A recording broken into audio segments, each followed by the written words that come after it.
Arsenal return to winning ways and move up to third in the UEFA Champions League phase, or whatever you're supposed to call this thing.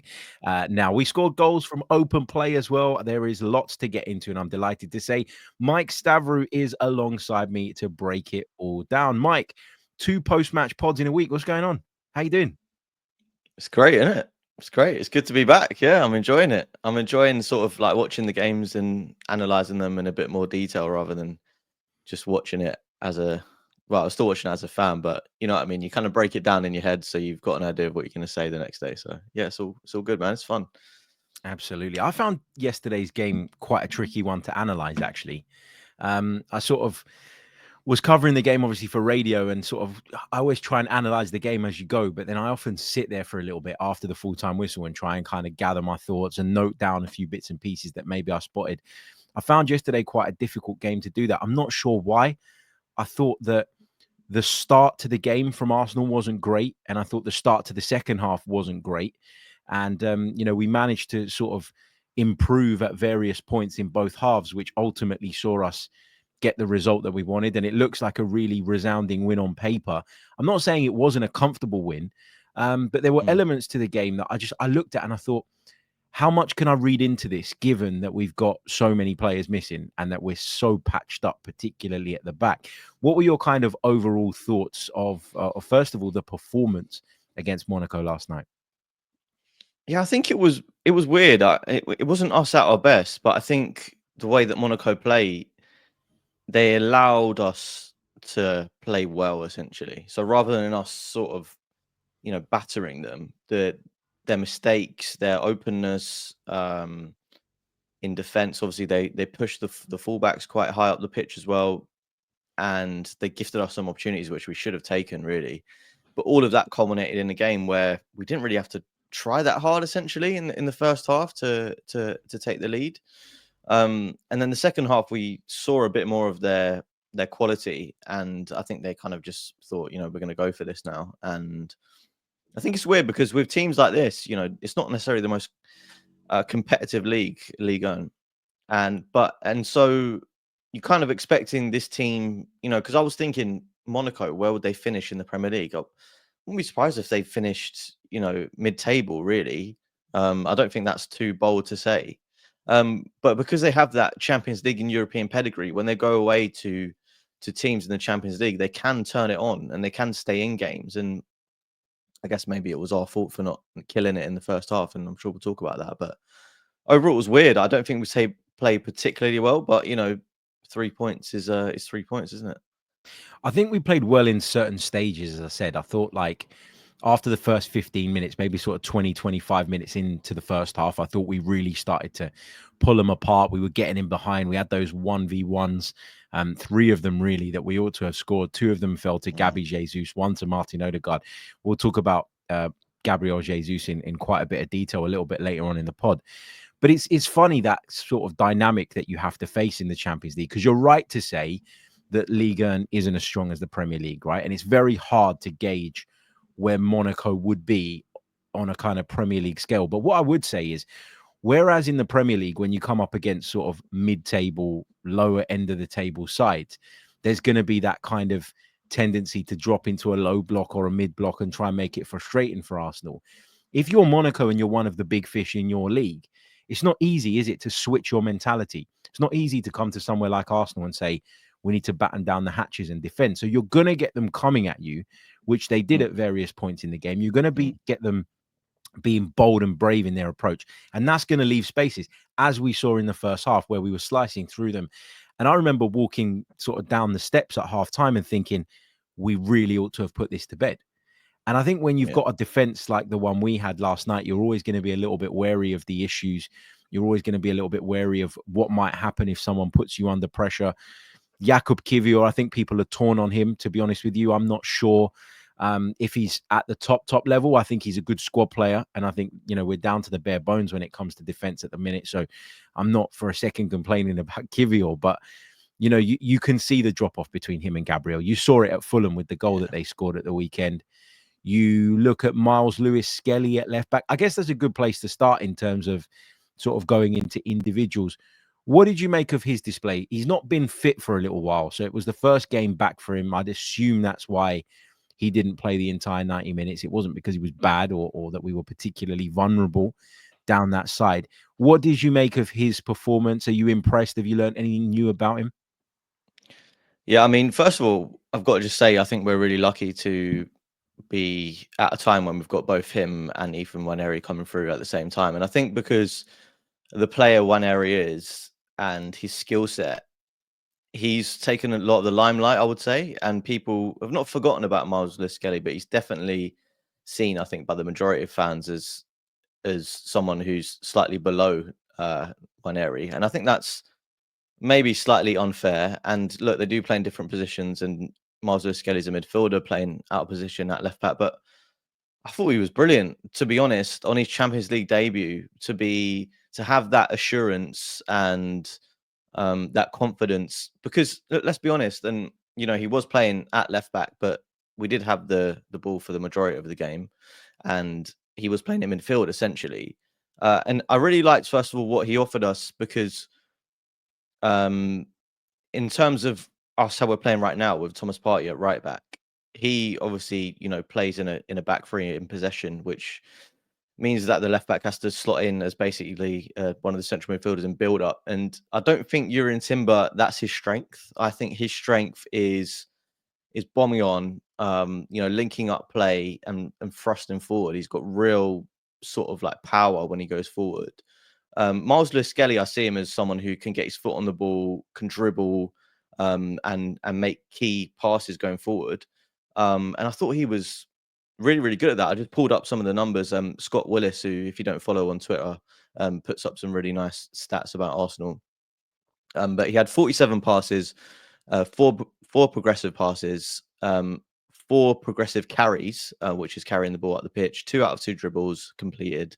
Not much defensively, as I said, in that first half, he didn't really have loads to do, and then the second half, he wasn't on for all of it. But overall, I think he really caught my eye. He played this like really nice reverse pass to Gabriel Jesus on about 23 minutes, and from then, that's even before the assist to Jesus, which I'm sure will laud him for. But yeah, I just thought, wow, this guy's brave, because let's be honest, like that's a tough position for a youngster to play.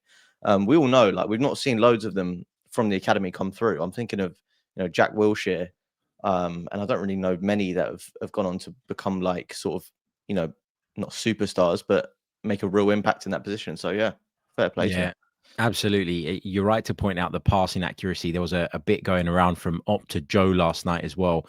He completed 45 out of 47 passes. That's the best passing accuracy based on a minimum of 25 passes by an Arsenal teenager in a UEFA Champions League game since Johan Djourou against Hamburg in September 2006.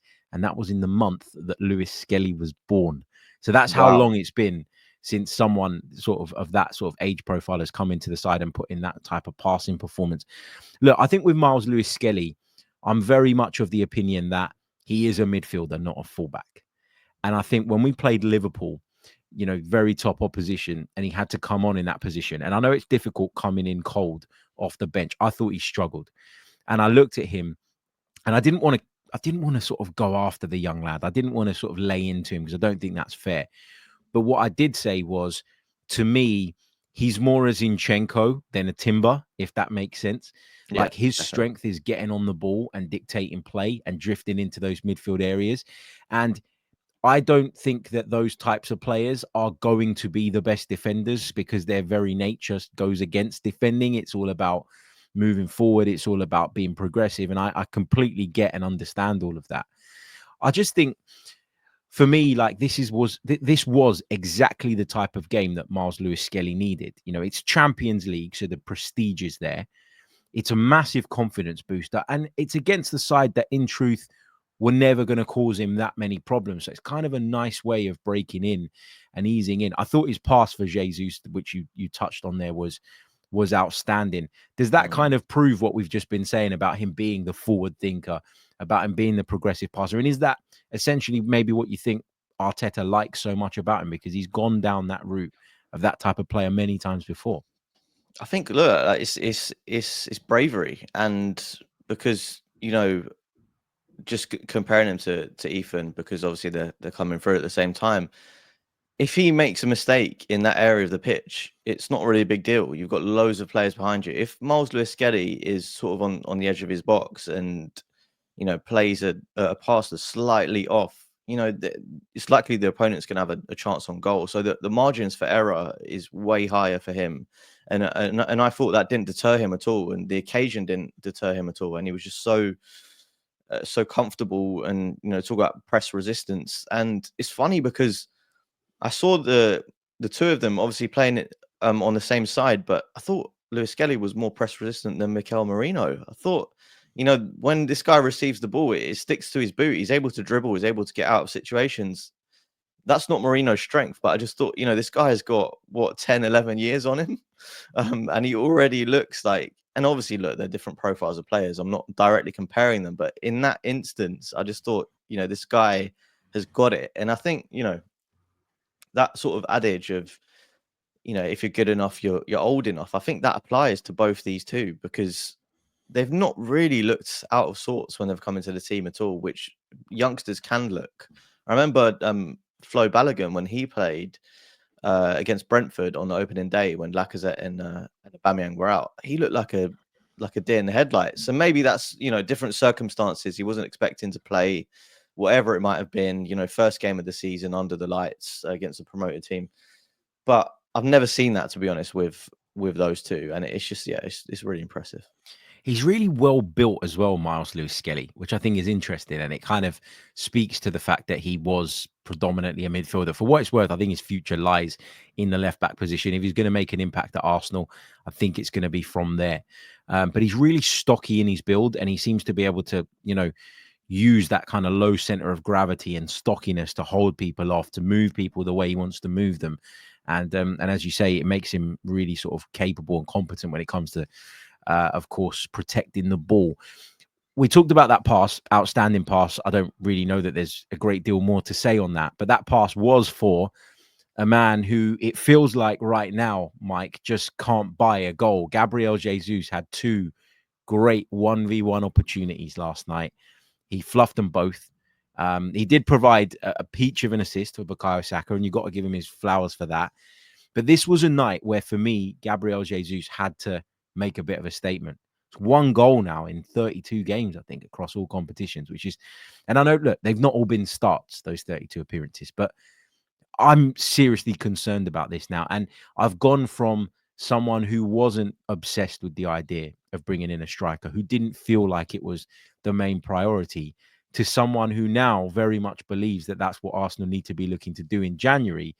And that's because the level of our cover has dropped so significantly. What's your assessment on him? Because he was great when he first came. Like, let's not pretend he wasn't. He was. He was brilliant. But it's completely gone the other way lately. Look, I agree with you on the overall point of him dropping off significantly, and I don't really know the reason for that.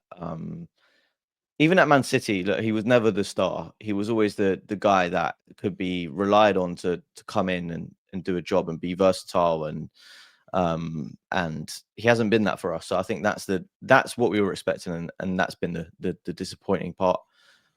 Last night, though, I kind of think if we're asking him to be cover, I think, and obviously there's more elements to this than just him, but it's kind of job done. Like, if he comes in and he starts ahead of Havertz, he gets a rest, obviously comes on later, and we win the game, I think that's kind of what we want, right? Like, we want him to have a good enough impact for us to win the game, and he did. He had an assist. I know everyone will focus on the chances because they're so glaring, and you just think that, for that first one, the ball's coming out the sky, it won't quite sit for him, he's hesitating, he takes ages to get the shot away, and then when he does, it's the only thing that he doesn't do is put it in the corner. He does most things right, and then the second one as well, he waits and waits and waits, takes more touches, and then the defender eventually gets something on it. But like, he should be putting them away. There's no getting around that. But I think he does show glimpses of what he can offer, which is different to Havertz, that I like.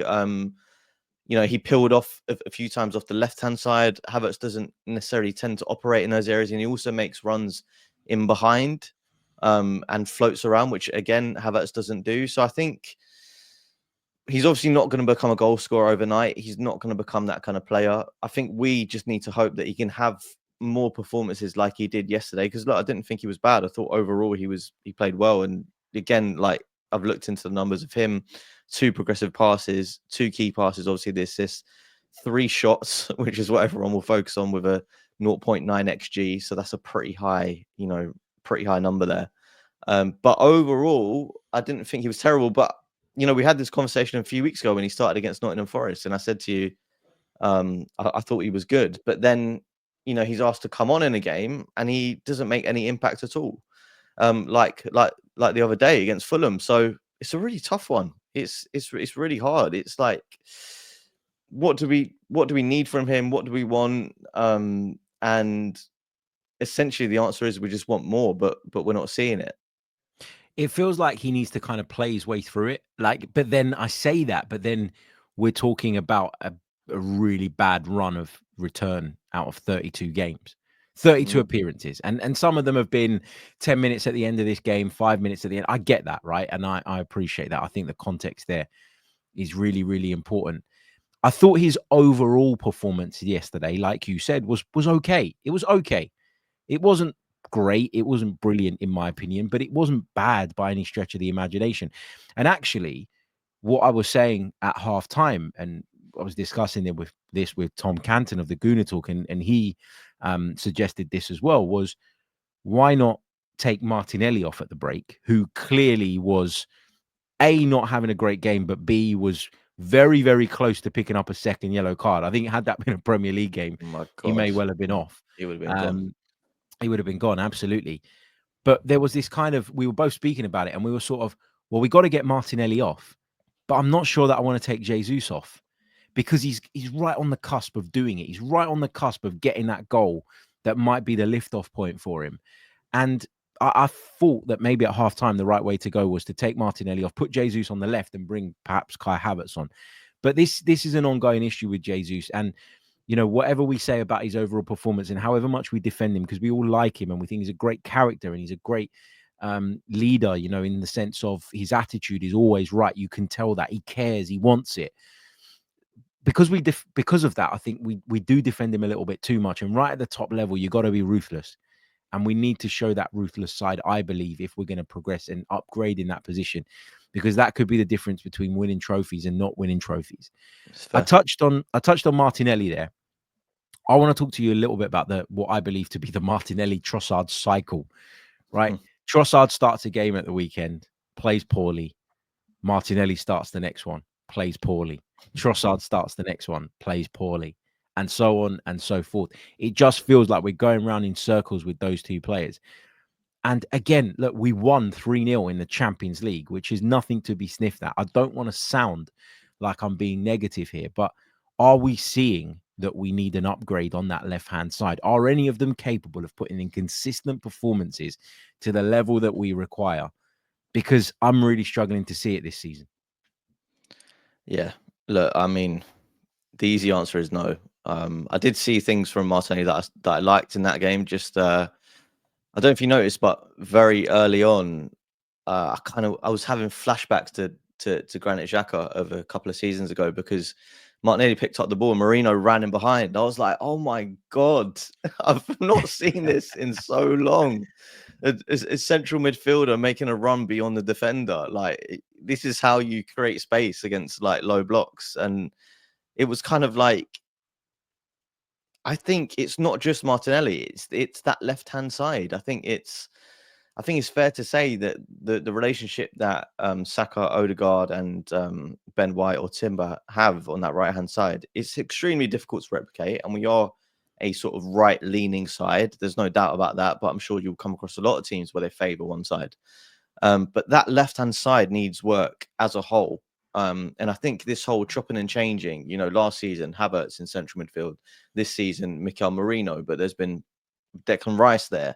Left back, we've played someone different every game. I think all of that is contributing towards this left-hand side not operating as it should be.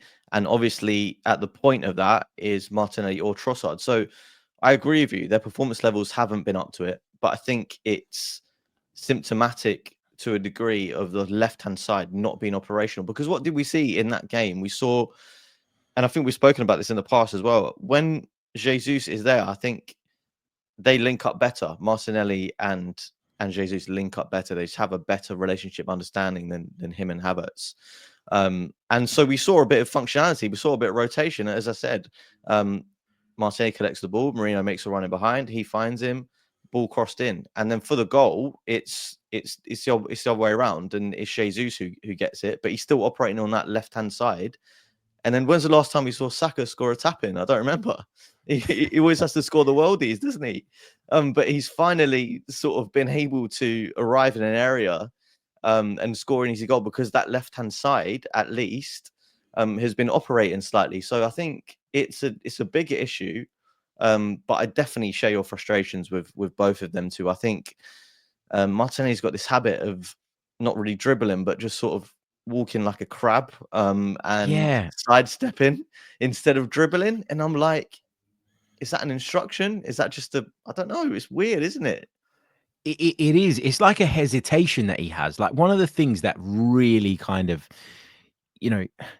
made me fall in love with Gabriel Martinelli when he first broke in the team was his directness and the fearlessness, right? It was get the ball to Martinelli and he's going to go at you and he's going to be relentless. And if he goes at the fullback every single time, he's going to scare the living daylights out of them because no fullback wants to be turned and running back towards their byline against a guy with that kind of explosive pace, right?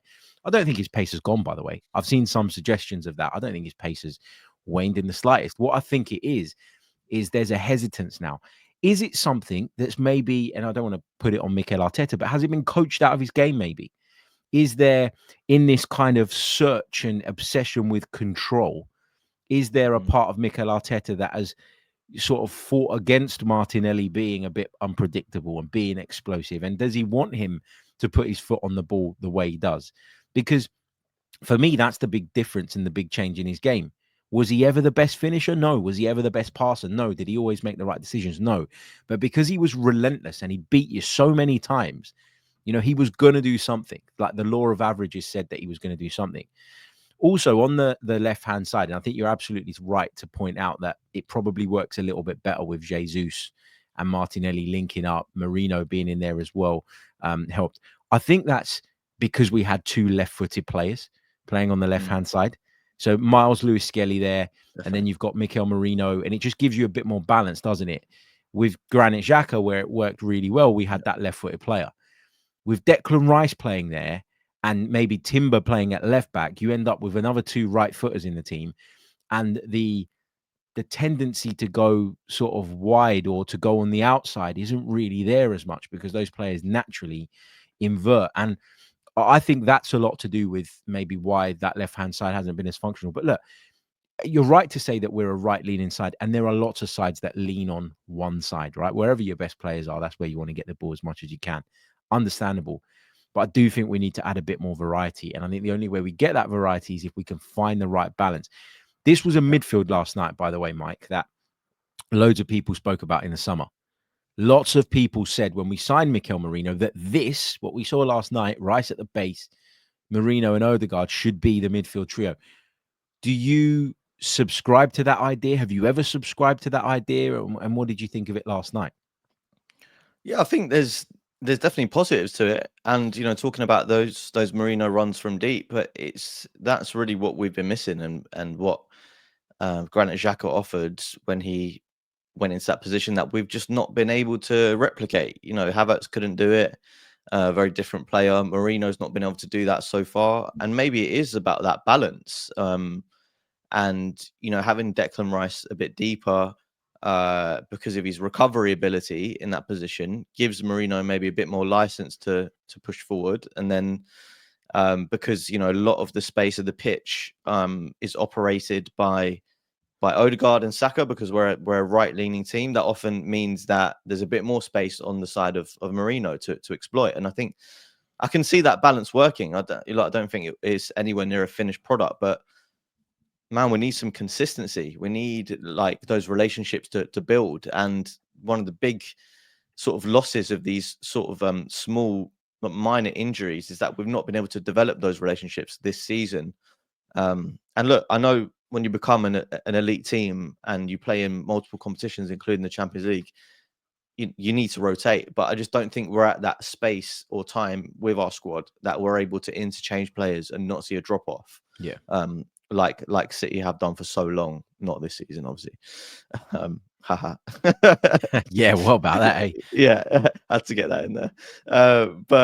But yeah, look, it's going to take time, but I can definitely see like elements of it working. And just to quickly go back to Martinelli, I don't want to spend too much time on it, but I was listening to Clive Palmer talking about it, and he made a really good point in saying that when you are a right-hand dominated team and you have that space at the left-hand post, and you also have a striker who in Havertz is a facilitator, and I've mentioned this as well, you need your wingers to be scorers. And he was kind of saying like, Alexander Isak is that kind of player who off the left-hand side, or Gyökeres would be able to operate there and provide a goal-scoring threat and just do something differently than what we need. Because Martinelli is a touchline winger. He's never going to be a goal scorer, and I think if anything, he's got worse finishing wise. Even that miss yesterday, even though it was called off for some ridiculous reason because it was on, he doesn't have that. So I just wonder how we potentially look at that position slightly differently, and maybe look for a bit of a goal scorer rather than a winger. Yeah, someone a left forward. That's what we need, right? Yeah. A left forward.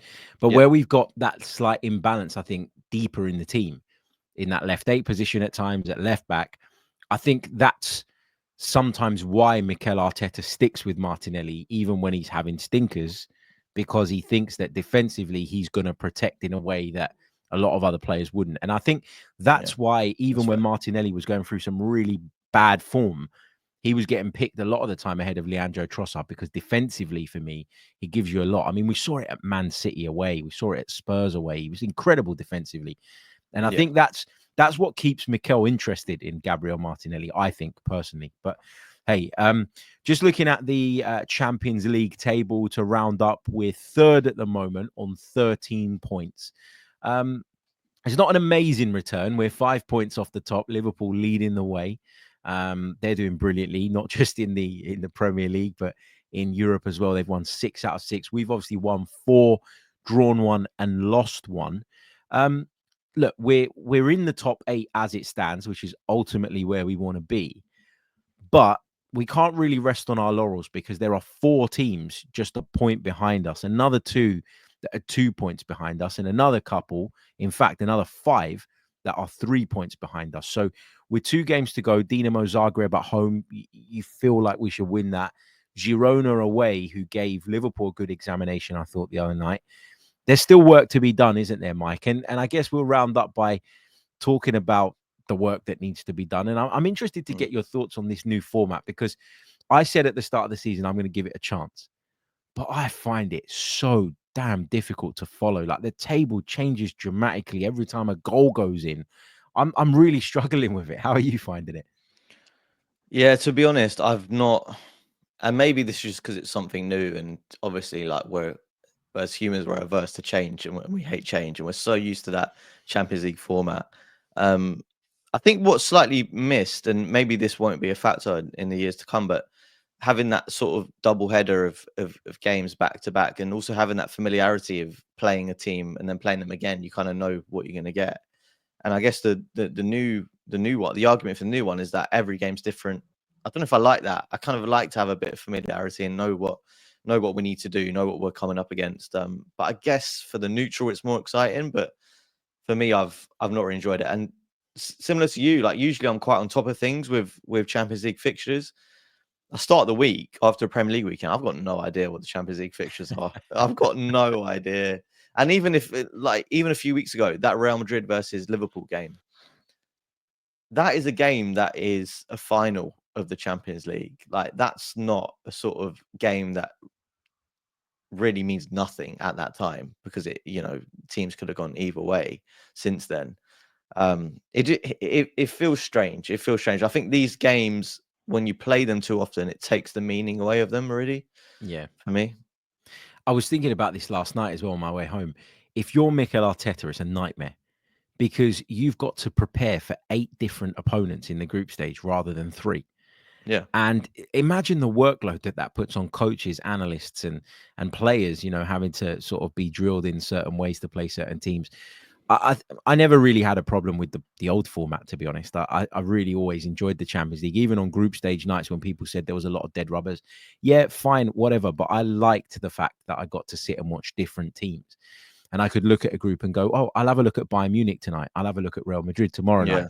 Or I'll have a look at Barcelona. I know, I'll have a look at AC Milan. Like, I quite enjoyed it anyway because I like looking at different teams and different leagues and stuff. And so, yeah, for me, it was never a problem the old way. But hey, it is what it is. It looks like we're going to be stuck with it. It's more games, more revenue, which is ultimately what they were after.